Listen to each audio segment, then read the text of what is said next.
Здравейте, хора! Днес продължавам с поредицата, която ви обещах преди няколко седмици за витамините и минералите. Зная, че се забавих. Това видео трябваше да стигне при вас преди 10 на дни, но обстоятелства житейски, знаете как се случва, без да предвиждаме.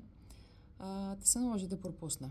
Днес обаче темата ще бъде обширна и интересна, защото ще обхванем цяла група витамини.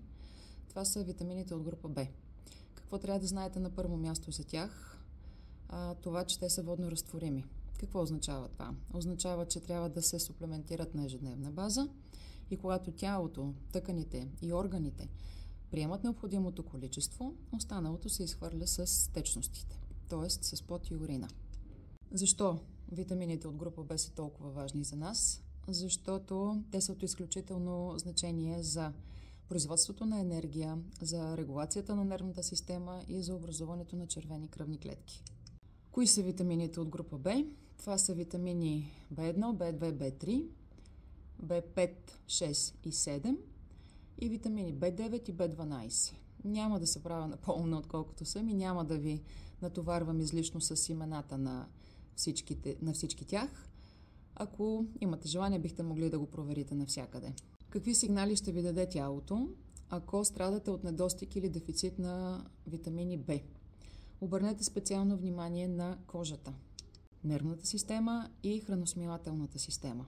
Умора и усещане за слабост, защото витамините от група Б отговарят за производството на енергия.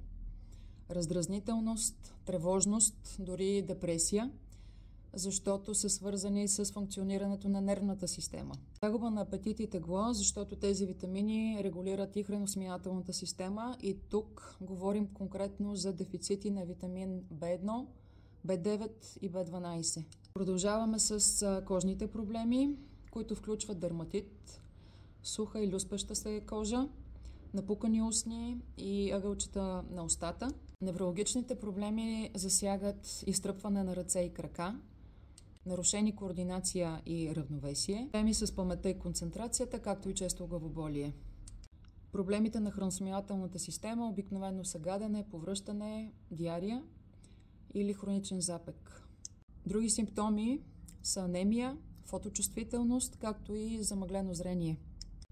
Както разбрахте, симптомите са изключително много и разнообразни и често могат да бъдат сбъркани с такива на други състояния. Затова съвета ми към вас е, преди да приемате витамини от група Б, да си направите един тест, за да разберете конкретно недостиг или дефицит имате и след това да коментирате резултатите с медицинско лице. Кога обаче допълнителният прием е препоръчителен? Не искам никой да ми се обижда. Надявам се да не получа ядосани коментари от хора, не консумиращи месо, но да, най-застрашена е групата на вегани и вегетарианци.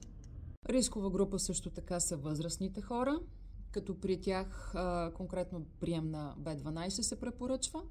Също така бременни кърмещи, при които се препоръчва прием на B9, което е фолиева киселина. Препоръчителен е приемът на хора, които имат заболявания на храносмилателната система, синдром на Крон, непоносимост към глутен. Това е заболяване, което има интересно наименование целиакия. При тази група хора усвояването на витамини Б е затруднено. Хора с стресова физическа работа, също така изключително важно е за хората, които редовно консумират алкохол, тъй като тогава абсорбацията също е нарушена. Кои храни са най-богати на витамини Б? Това са почти всички храни. Пълнозърнести, месо, вътрешни органи, черен дроб и бъбреци, броколи, авокадо, яйца, млечни, гъби шиитаке. Витамин B12 обаче се среща изключително в животинските продукти. Едно за днес ще се спра на това какъв е препоръчителният прием на отделните витамини. B1 между 1.1 и 1.2 мг за жени и мъже и малко по-високи стойности за бременни и кърмещи, които са между 1.4 и 1.5 мг. С сходни количества е приемът на витамин B2. Витамин B3 е с прием между 14 и 16 мг за жени и мъже и съответно 17-18 за бременни и за кърмещи. Витамин B5 5 мг за възрастни е дозата, 6-7 мг е за бременни и кърмещи. B6 между 1.5 и 1.7 за жени и за мъже и малко по-високи за бременни и кърмещи между 1.8 и 1.9. Витамин B7 30 микрограма за възрастни и 35 за бременни и за кърмещи. Витамин B9, така наречената фолиева киселина, е изключително важен за жени, които планират бременност.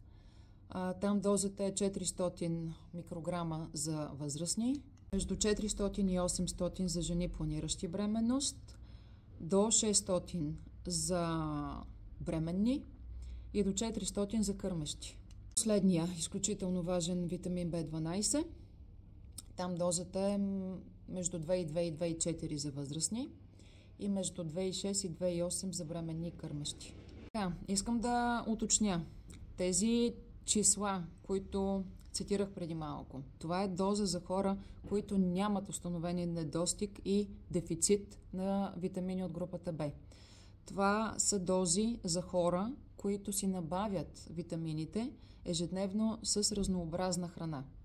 Колко микрограма се съдържат, например, в 100 грама пилешко? Сега сигурно ще ви изненадам, но в 100 грама пилешко има около 0.35 микрограма B12. Колко микрограма се съдържат в 100 грама черен дроб? Това вероятно ще ви шокира.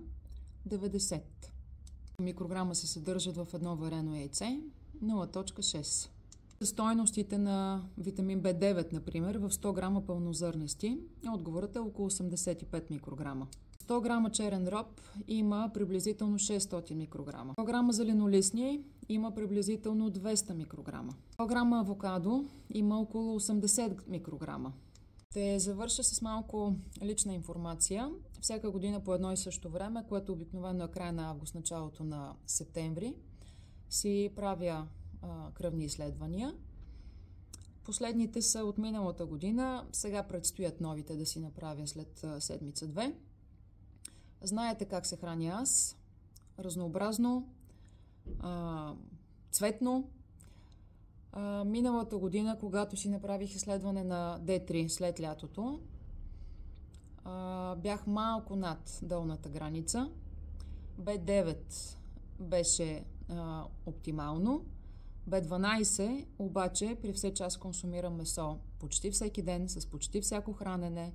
Консумирам също така млечни ежедневно, яйца ежедневно, зеленчуци ежедневно. B12 беше малко над долна граница. Какво ви казвам всъщност с това? Казвам ви, че храната ни, за съжаление, е доста бедна откъм витамини и минерали, независимо откъде си купуваме яйцата, откъде си купуваме месото. Разбира се, че местното производство е за предпочитане. Разбира се, че свободно гледаните кокошки са с така по-добри показатели на яйцата. Но в крайна сметка храната на обща база е с лошо качество, с ниско качество. Затова не мислете като мен, че хранейки се разнообразно набавяте абсолютно всичко за тялото си и всичко ви е окей. Тези симптоми, които изборих в началото, умора, тремор, заспиване по всяко време на деня, световъртеж и така нататък, са неща, с които аз се борех миналата година, което ме провокира да пусна изследвания. Може би седмица след редовен прием, както на витамин D3, така и на витамини B9 и B12, видях първите резултати. Толкова бързо се случи наистина. Но ще завърша с това, че не е окей сами да взимаме решения какви витамини и минерали да суплементираме. Хубаво е винаги да имаме нагледно резултати от кръвни тестове, да сме ги коментирали с медицинско лице и след това вече да вземем решение какви добавки и в каква доза да приемаме. Хубав ден от мен!